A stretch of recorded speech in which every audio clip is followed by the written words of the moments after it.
perfect husband is the idol they created in their own imaginations. When people follow this pattern of thinking, the end result is inevitable.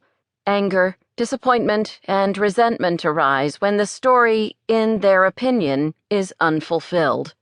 This is what we human beings do. We make up stories about how things should be.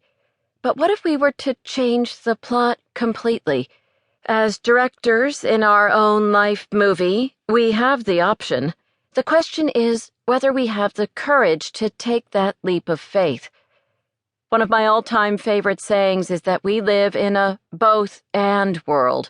It's both the way you say it is and the way I say it is. Our perception of life and the world is very personal. It is shaped by our interpretation of what has happened. Two people can witness an accident and come away with very different explanations of what they saw. Both believe they are speaking the truth because for them it is their truth, and yet we know that every story has two or more sides. As we grow up, we constantly try to make sense of the world around us. During our maturing process, we do the best we can with our young, unformed minds. Quite often we misinterpret what is actually happening and end up concluding that something bad is happening. Even worse, we often think it's our fault. What is your defining story? We all have a few.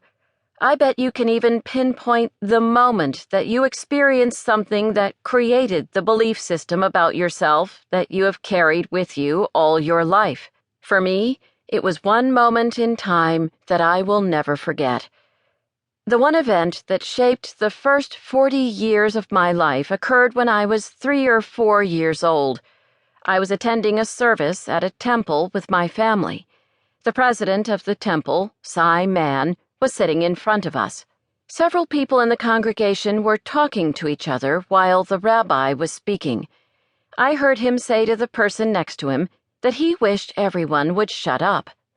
I don't know what compelled me to do this, but I began walking up and down the aisles in my pretty pink dress and black patent leather shoes, shouting at the top of my little girl voice, "Sai Man says to shut up!"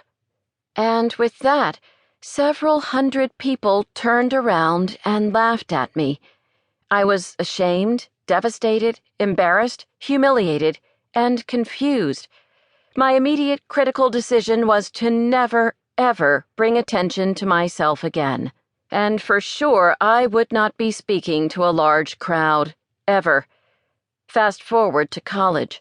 I signed up for Public Speaking 101. Of course, standing up in front of the class to speak was a big part of the curriculum.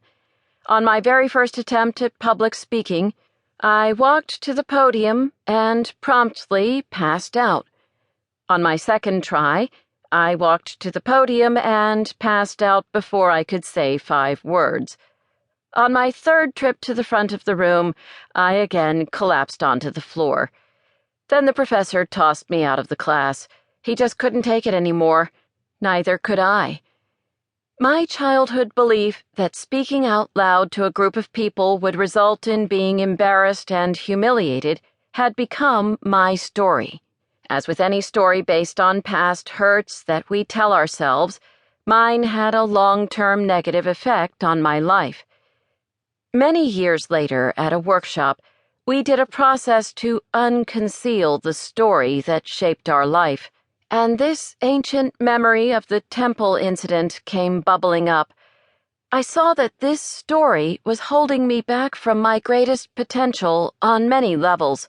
Not only was I unable to do any public speaking, I often went out of my way to not be noticed, to stay in the background and out of the limelight. As a publicist, my career was all about being behind the scenes. It was my job to make people visible and potentially famous. I remember telling friends and clients that I didn't want to be famous, but I did want to be able to whisper into the ears of power. I had spent decades stuck in my story, that I was meant to live a life behind the scenes. This story limited my potential and shut down all possibility of sharing all of my